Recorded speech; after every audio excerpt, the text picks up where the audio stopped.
নাফরমান, এই গাদ্দার, বেনামাজি গাদ্দার, তুই ওঠ না কেন? এমন মালিক অস্তিত্বের প্রতি সেকেন্ড, জীবনের প্রতি মুহূর্ত, হায়াতের প্রতিক্ষণ, নিঃশ্বাসের প্রতিটা উঠানামা, চোখের প্রতিটা পলক, হাতের প্রতিটা নড়াচড়া, হৃদয়ের হার্টের প্রতিটা স্পন্দন, যিনি 24 ঘন্টা নিয়ন্ত্রণ করছেন, দয়া করে দিচ্ছেন, তাকে একটা সেজদা দিল না? এই নাফরমান, কেমনে ঘুমাইবা?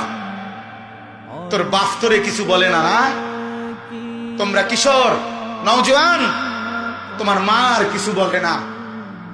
হাইওয়ানের মতো চুল, কোন মুশরিক, কোন বেঈমানের মতো চুল রাখছো, সারাদিন এক ওয়াক্ত নামাজ পড়ো না, চেহারা সুরত দেখলে বোঝা যায় বন্য জন্তুর মতো, যার কারণে মা মুখ ফিরায় নিছে।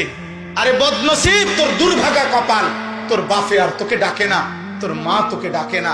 এক ঘরে ঘুমায় 365 দিনে কোনো দিন তোমারে কেউ ফজরের নামাজের জন্য উঠায় নাই। আল্লাহর কসম, এটা তোর উপরে অভিশাপ ছাড়া আর কিচ্ছু না।